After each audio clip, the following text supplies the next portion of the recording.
The fourth of our walkthrough video has finally come, and so will another pack bearer's ideals turn to crumb. With our fourth foray outside of the main building, we'll come across perhaps the hardest in clearing. Though I use that adjective a little bit loosely, with this video, there is little less to worry. Though there is still much need to be warned, as this chapter contains themes many would scorn. So let me just be clear, heading to the building of the third year, what you may find is something a little less of cheer. Since in this video is the act, where lust is the ego of the pack bearer's pact.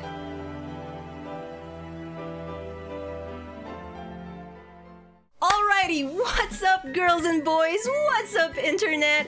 Welcome to our fourth Monark walkthrough / guide video.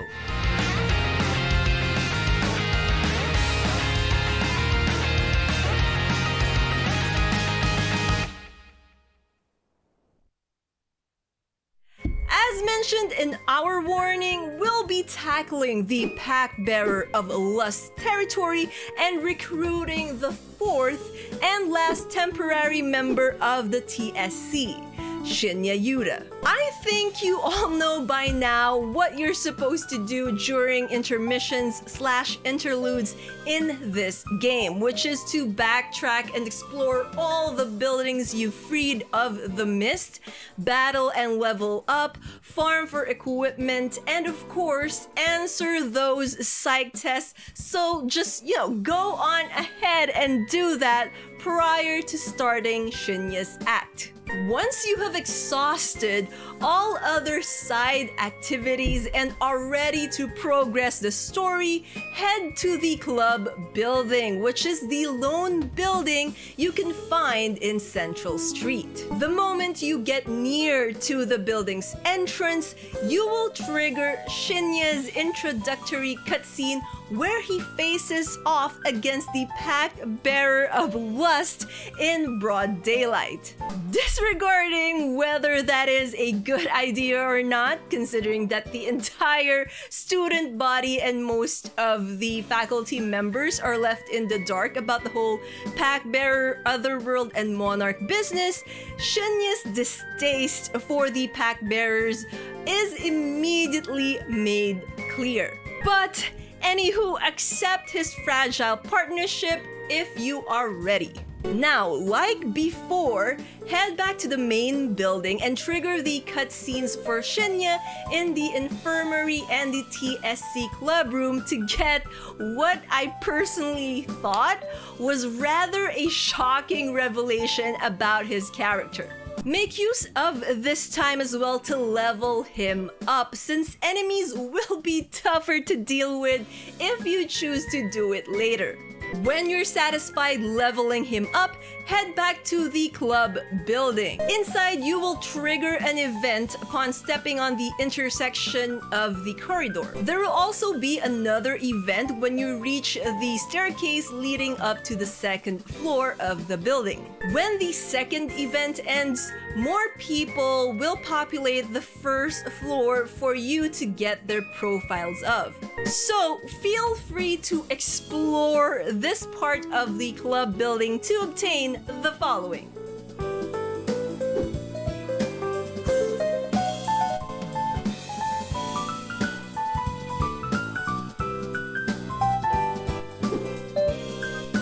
Now, head up to the second floor and you will find the door leading to the mist-infested area to the north of the eastern hallway. An event will trigger when you interact with the door, with Shinya being antagonistic to our MC. Along the way, however, make sure to obtain the following for your library collection.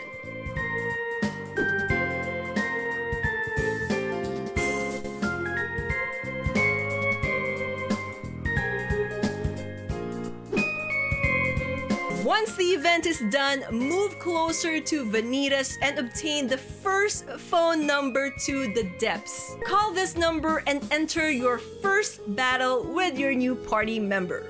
Precipice of Lust 1 has a new gimmick in it, the Charm Corruptor that puffs out charm-inducing smoke on anyone within its radius. Enemies are level 19 to 24, so keep that in mind when heading in for this bout.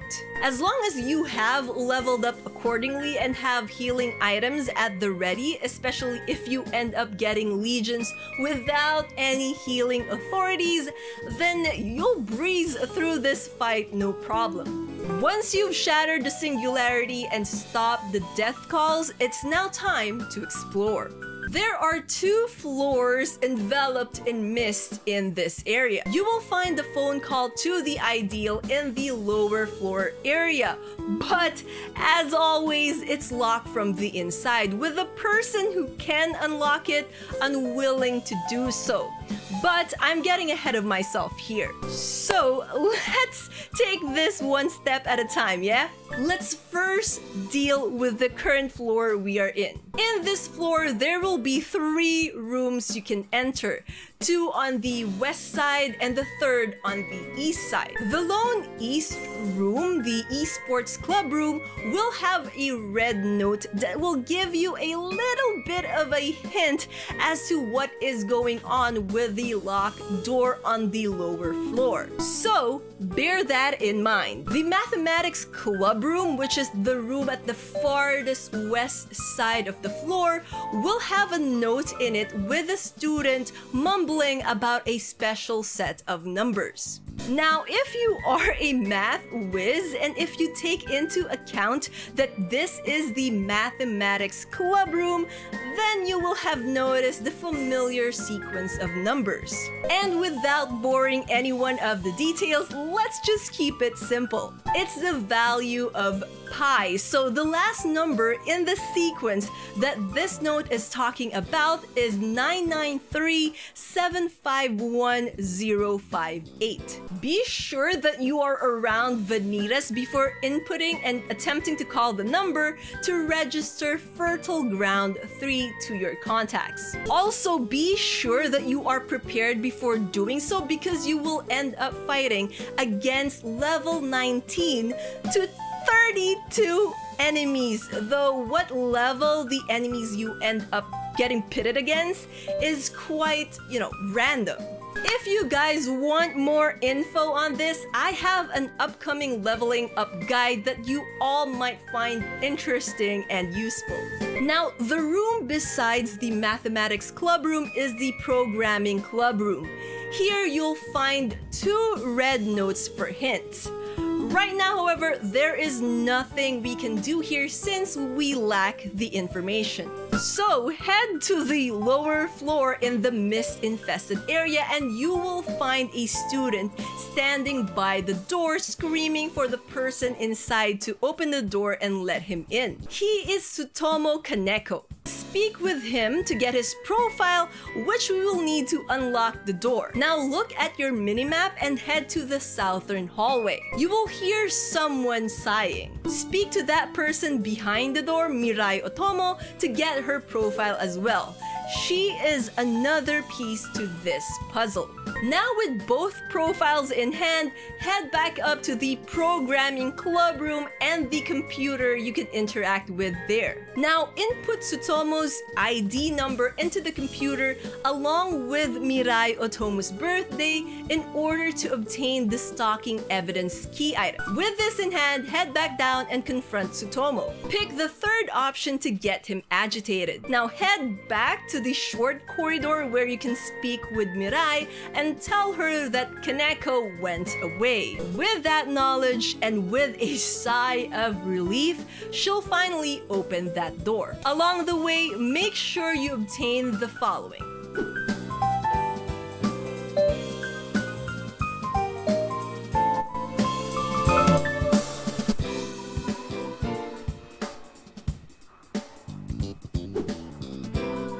Inside Inside, you can read a bunch of red notes to show you how much of a stalker Tsutomu is. Once you've satiated your curiosity and have prepared for battle, trigger the phone call and be whisked away to your first battle for the Pack Bearer of Lust's ideals. Enemies in the Ideal of Lust have levels ranging from 19 to 25, and there aren't any gimmicks to be worried about.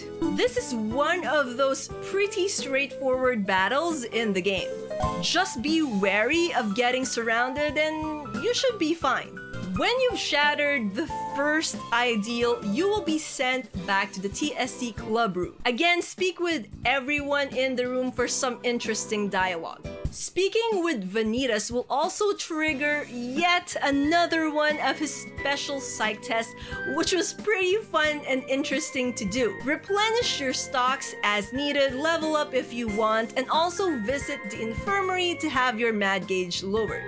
Once you're satisfied with your preparations, make your way back to the club building where upon trying to enter, you will trigger another cutscene. I honestly felt triggered in this one with how much of a douche the character was.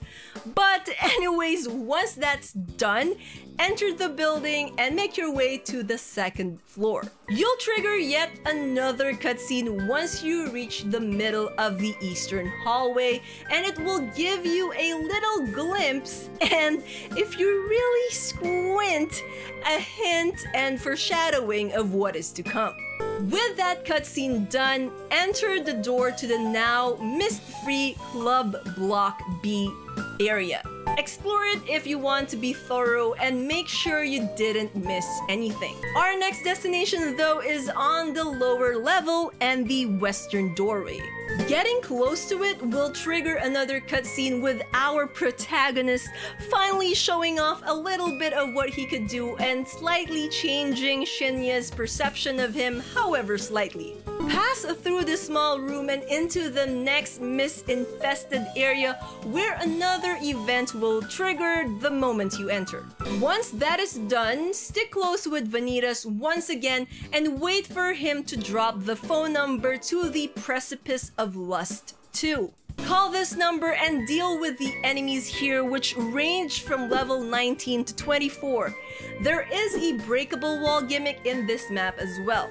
Once you've destroyed the singularity, you're now free to fearlessly explore. Right off the bat, you will notice the students sprawled on the floor.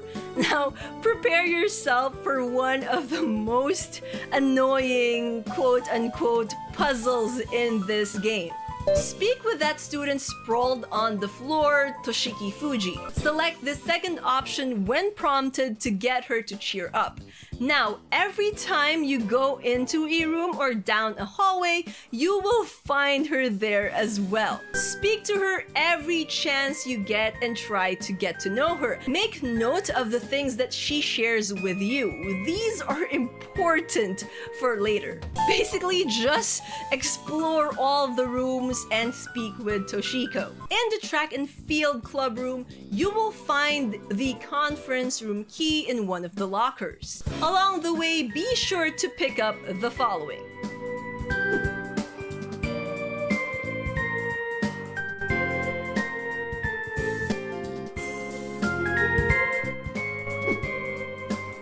Once you've done that, head to the western hallway on the second floor and use the conference room key there. Inside, you'll find Toshiko is keeping you from triggering the phone call. Now, you'll have to find a way to get her to leave the room. If you have been talking to her and getting to know her, then you'll have all the ammo you will need to do so. So, when you speak with her, tell her that you love her, followed by picking Rapunzel, the Little Mermaid, and the third option.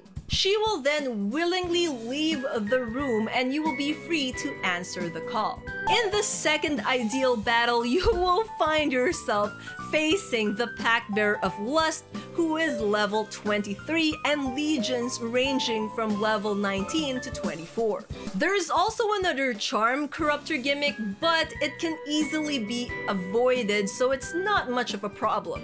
Though it is kind of out of the norm considering this is just our second ideal and we're already dealing with the Pack Bearer, the flow of battle is similar with how it has been in the past. They will still keep using Resolve, increasing their awake gauge and staying in place until you get close or defeat all the enemies. They also have long-range attacks in the form of the Hailstorm Authority. They may also make an attempt and succeed in charming one of your units with the Heat of Passion Authority. Thankfully, even though my MC got himself charmed, the Pack Bearer was already low on health and it only took that very same turn to defeat them. Be careful as well of the legions since they can cause confusion with some of their attacks, which can be quite problematic if it's one of your stronger characters who end up getting confused. With how there isn't a Monarch present, however, this fight shouldn't be too hard. Once the battle is done, you will have beaten the Pack Bearer of Lust and destroyed their second ideal. You will then be transported back to the main building's infirmary where a cutscene will occur as your group brainstorms on what's going on, considering the mist in Block D of the club building still hasn't dissipated despite the Pack Bearer being defeated. So our job in the club building is not yet done. Once this event is done, you will be back at the TSC club room. Again, speak with everyone inside, replenish your items, fight and level up your characters, and use the infirmary as needed. When you're ready, head back to the club building where a cutscene will trigger the moment you step foot inside. It's one of the cutscenes that made me hate that douchey character even more. Anywho, head to the second floor and to Block B's first floor and to the western doorway to trigger a short cutscene. Enter the doorway and into the mist-free Block C to trigger yet another cutscene. I gotta say, I shed no tears for what happened to that douchey character here.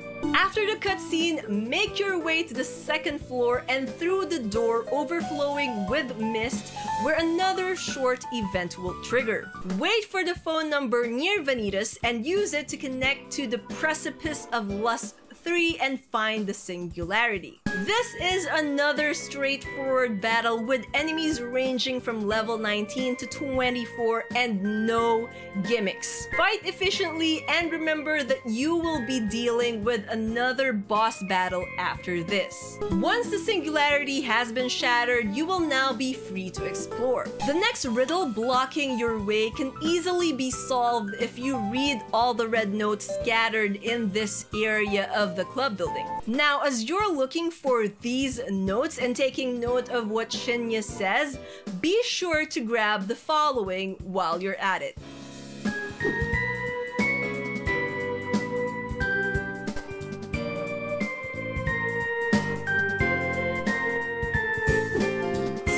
With the knowledge you have gathered from the notes, speak with a student sprawled on the floor in front of a door. She is Kayo Asakura and she has forgotten the names of those who were important to her. In order to get her to move, we have to remind her what their names are. To progress, input the names Kotetsu, Matsamune, Muramasa, and Kanesada. Read the red notes in the room if you want to get a better understanding of what Kayo was going on about, and make your preparations before triggering the last battle for the ideal and the boss battle against the Pack Bearer of Lust and their Monarch. Now, what can you expect from this battle? Well, there are a couple of gimmicks, from the Charm Corruptor, Breakable Walls, and Healing Light to legions with levels ranging from 19 to 24. The Monarch is level 26 while the Pack Bearer is 25. Like always, both will stay in place, with the Pack Bearer using Resolve every turn until you're close or the enemies have been defeated. It is quite easy to let the Legion enemies get caught up in the Charm Corruptor gimmicks and have them charmed and fight against each other. And the battle can even be made much more easier to deal with if you stick close to the Healing Light gimmick in the middle of the map. Again, deal with the legions first before attempting to pick off either the Pack Bearer or the Monarch.